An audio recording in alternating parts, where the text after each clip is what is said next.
Hey guys, welcome back to another episode of Autohrycfix. Today, what we're going to be doing is we're going to be reviewing my Honda S2000. I've had this car for over 3 years, and yeah, I think it's time to let you guys know what it is like to actually own a Honda S2000. But before that, a little bit of a history. Alright, so for those Super Honda enthusiasts, I'm sure you guys already know, but for those who are just newcomers to the Honda world, um, the Honda S2000 is not the first S two-seater roadster that Honda built. Actually, the first one was the Honda S500, and that was in Japan. After later on in 1964, they came out with the Honda S600, and that was a 600cc two-seater rear-wheel drive roadster, and it was one of the first ones that was able to be produced on a left-hand drive.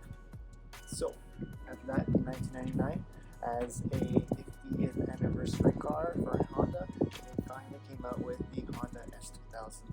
And for those of you who are in the S2000 world, there's some rumors going around that there might be a Honda S2000 2025. Let's cross our fingers. I've seen some photos, and yeah, it would be nice, have this and have the Honda S2000 2025 parked next to it. Alright, so fun fact, the Honda S2000 ran from 1999 to 2009. It came in two versions. You had the AP1, which ran from 1999 to 2003, and then you had the AP2 that was run from 2004 to 2009. Slight differences in the two models. The first one being the engine. AP1, which is mine, mine is actually a 2000, and the engine is a F20C 2-liter engine that has about 240 horsepower, and it has about 153 pounds-foot torque. 6-speed manual transmission. The AP2 had the same amount of horsepower, 240. It's just that they dialed up the torque a little bit to 161 foot-pounds of torque. But a little difference as well is that the AP1, this version here, it actually revs up to 9,000 RPMs. I'll show you later. And the AP2 came back down to about 8,000 RPMs. So you guys can choose. Another great fact about these engines was that they're all forged pistons. They're basically set up for a racetrack. The transmission as well, the synchros, they were coated with carbon fiber to have that to handle the extra stress when shifting at RPMs.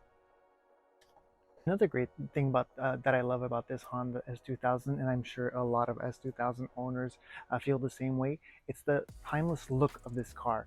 This car is 25 years old, and it competes with some of the beautiful cars that we have on the road today, and even maybe more so. When I drive this car down the road, I get like thumbs up, hey wow, your car is beautiful. Yeah, just look at how beautiful this car is. One thing that's so distinct about it is that the long front end and the short quarter panels.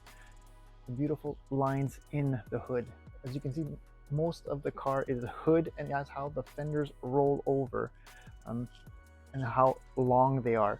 And when we were painting this car, I can tell you, it is a pain, but it's a well worth pain. Another thing, the slight differences between AP1 and AP2 is you have the headlights. They both come with xenon headlights, but the AP1 here in the US and in Canada came with these yellow corner lights. The AP1s in Japan had the clear lenses. I know a lot of people swapped them out, but I really like the OEM look, and I kept the amber looks. The AP2, same style, just the inside they changed a little bit of the roundness of the inside lights and on the turn signals as well. So being this large orange turn signal, there's just round circles. Another slight difference in the AP1 to the AP2. AP1 you have this stock bumper style that has the center opening with two duct inlets. The bumper in the AP2 is slightly different. It has more of a round curve for the sides. When I was redoing my S2000, I also went ahead and installed the skirt kit. I feel like just gives it a nice little personal touch as well. Another little difference between AP1 and AP2 is the taillights. AP1 taillights, they have the black background with just the 2 round circles. The AP2 has the same style, but again, in the inside, the circles are a little bit different, and they have the amber for the turn signals. The bumper as well is a little bit different. It has more of an oval shape to it where the exhaust tips come out, and the exhaust tips actually are oval as well. On the original AP1, the tips are round and they are chrome. I went ahead and personalized it a little bit, and I put carbon fiber tips, and I also have a carbon fiber rear diffuser, just to personalize the car a little bit. I also went ahead and I changed my Honda emblem. I put the black one. This goes more with my style and more with the car. Another thing that I really love about this car, that when I was looking for them, I was looking for one that had it, is the duck-billed spoiler. Without it, I feel like just the car is missing a little bit of something. So when I found this car and I had the bill, it was an added bonus. So continuing with the outside look of the Honda S2000, another thing that makes the Honda S2000 really stand out is that, boom, it says S2000 on the front fenders. On the original ones, it's written in chrome. On the CR model, it comes in black. I went ahead and personalized my car. Why not? And I got the black S2000 logos, and also I really like this JDM style when you have the turn signals in the fenders. On the original cars, they are AP1. It's orange. There's some models that came, I think it was AP2, that came with the clear lenses. I went ahead and I replaced it with the smoke. So the original AP1 Honda S2000 came with 16-inch mags. There were 16 by 7 in the front, and it was 16 by 8 in the rears. They were basically 5-spoke chrome wheels, and honestly, for the period and even for today's looks, they still look really good. Eventually I would like to get a set just to have. When I bought the car, it came with 17s. They were 17 by 7s all around, and when I was redoing the car, I went ahead and I purchased these Rota Boost mags, which are 17 by 8. A little bit more wider. You got to be a little bit more careful, but I really like the look, and the contrast of the gray over the gray really does something. Another thing I really love about this car is the interior. For me personally, Honda really knocked it out of the park. It's pretty basic as car interiors go, but it's everything a driver really needs. Everything is really much at a finger away. There's not much room in here for personal items. There is no glove box, but you have a little compartment that's just right here that you can store your little things, your car registration, and there is a secret compartment, and I'll show you. And you just got to open it up, and you can put maybe, like I put my sunglasses in there, and sometimes my phone.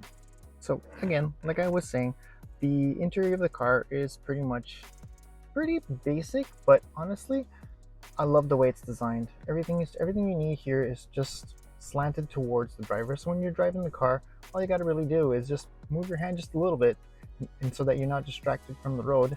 You can put your heater on, your air conditioning on, all your different settings. And on the other side, we have our radio control. You can channel up and down, mute, volume. I really appreciate that, because what Honda did is that on all models, the AP1 and the AP2, the radio is hidden. Voila! Behind this little door, we have our little AM/FM CD player. When I first purchased the car, I had an aftermarket radio. I took out all the wiring and I put back the original. Go a little bit down. So now we have our shifter. Here is our hazard lights and our button for the roof. And I'll show you exactly how that opens in just a few minutes. One thing that I really love about this car, and I think it was really advanced for its time in the early 2000s, is, and I'm sure I'm not the only one, it's the super cool digital, very minimalized, but really like to the point. Let's hit those 9,000 RPMs dashboard. And when you just turn it on, again, you have to just put the key in and we go ahead and we push the push start. Look at that. All digital.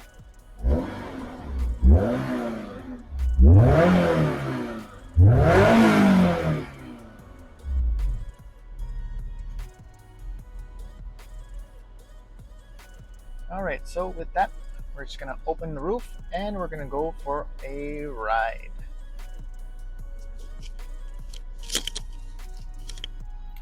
Basically, you just gotta open up these two little latches here. Very effortless. And we come down here, make sure the car is in neutral, handbrake is up, car is running, roof.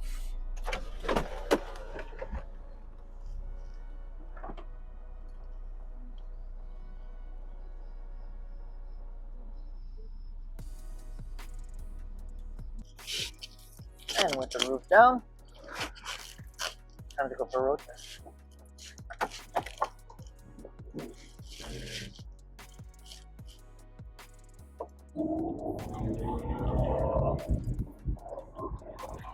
Yeah, so I've owned this car for about 3 years now, and it has matched all of my dreams that I've had ever since the first time I laid eyes on this car in 2001 when I first started working at Honda.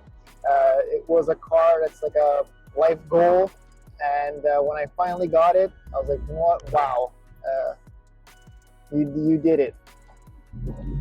Yes, I have put a lot of time and invested a lot of money into this car to make it look the way I want it to look. But honestly, I wouldn't change anything. Honda did a great thing, giving it a 50-50 weight distribution. You get that whole race car feeling when you're driving on the highway, especially when you're on the highway and you're doing those curves. You just got to be a little bit careful because that limited slip differential in the back, it likes to kick out a little bit if you're giving it a little bit too much gas.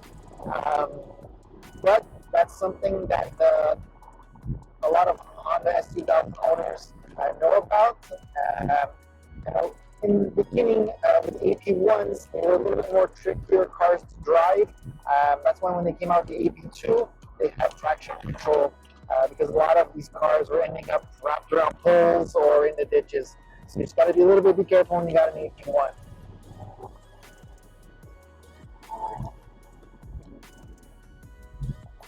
I love the sound of that exhaust.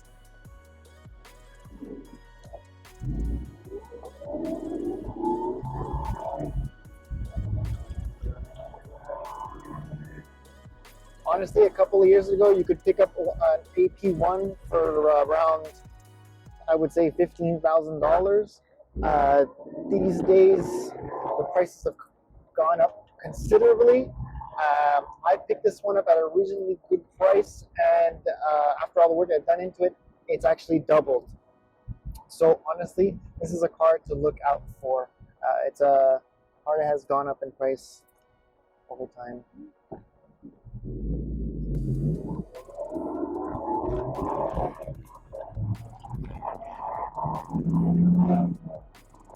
And you get looks. Everyone looks at you when you drive this car. Another key point that you have to be careful when purchasing an Honda S2000 is just let the transmission warm up a little bit before you start ramming it into gears, because yeah, they don't like it when the car's cold.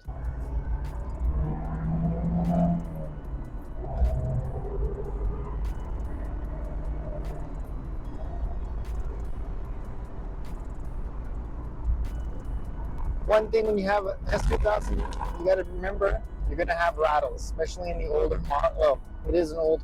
You have to remember it's a 25-year-old car, but even when it came new to the factory, when you're taking for road tests, PDIs, it'd always be rattling. I hear a lot of people, especially my generations, because I'm in my early 40s, they say that the Honda S2000 is the modern day classic car.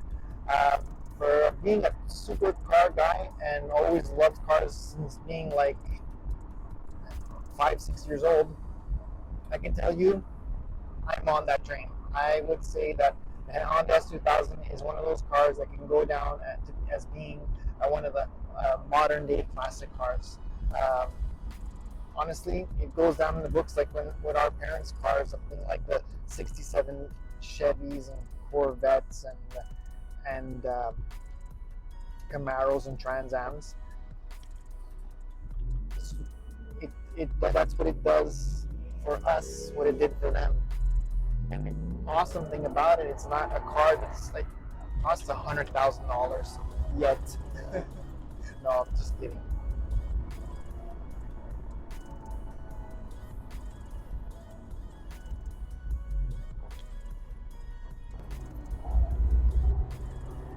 Like honestly, I love the fact that this car is pretty much stock, um, has a stock exhaust, but the sound that it makes, it's unrecognizable. I remember when I was a little kid, when I was in my early 20s, and I would see him driving down the road, I would always look at my wife, that, you hear that? And she'd be like, yeah, okay, another S2000. You'll get one day.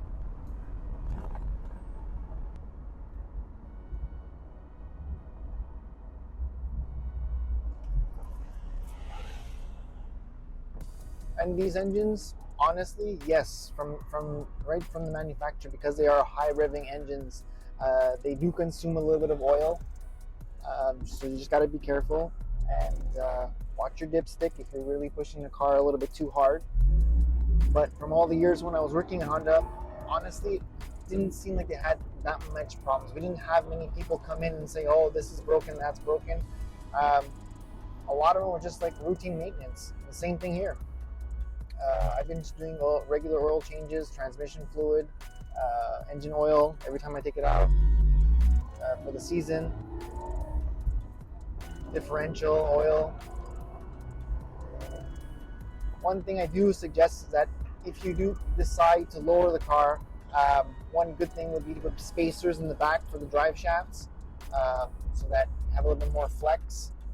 And also another thing to look out for when you're owning a Honda S2000 is to put ventilated discs in the back. They tend to heat up, and when they heat up, you got two things that can happen. You can burn the discs, or you can wear the pads too quickly. And sometimes what I've heard, I haven't seen this personally, but people have been saying that it burns up the bearings. So just got to put some ventilated cross-drill discs in there in the back, and you're good to go.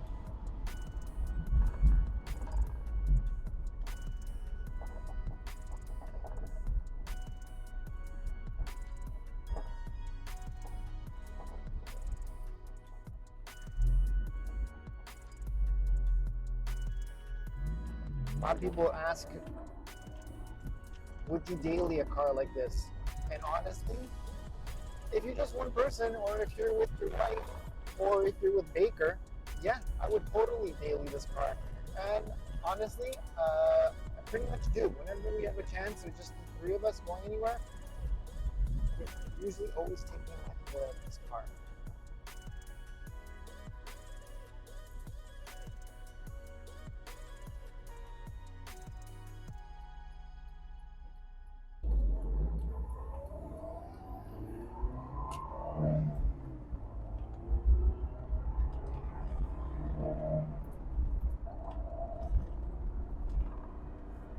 I know in this video all I've been really saying is the positive parts about this car, but again, ask an owner of an S2000. They pretty much all they have is good things to say. And a lot of my friends that had S2000s before sold them, and they're like, you know what, I should have never sold it. I wish I had my S2000, and honestly, at the beginning I was like, okay. But now owning one, I completely understand what they mean.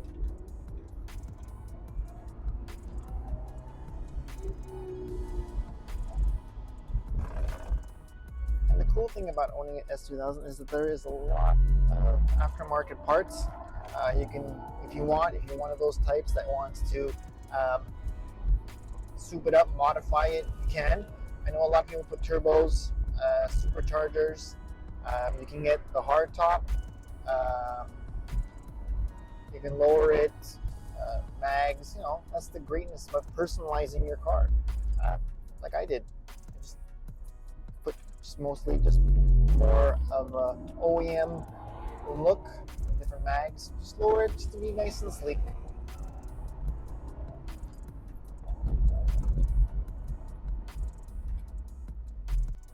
And there you have it. Look how fast the roof will close. Again, neutral, handbrake up, windows down, roof closed. A little tip, guys. These cars often have the liner that rips in the corners over here. So when you're closing the roof, just give it a little bit of help so it doesn't force as much, and make sure that these straps here are tight. That's one of the reasons why the roof, the bars inside are a little bit loose, and it tears the roof lining. And there you have it. So there's my Honda S2000 3 years of owning it review. I hope that you learned something. You learned a little bit more about Honda S2000s. For those of you who are looking into purchasing Honda S2000, I hope this review pushed you over the edge and makes you go out and get one. Again, the value of these cars are going up. They're going to be great collection vehicles. And yeah, so we'll see you on the next time. Hopefully Baker will be here going for a road test. So until next time, guys, have a good one. Bye.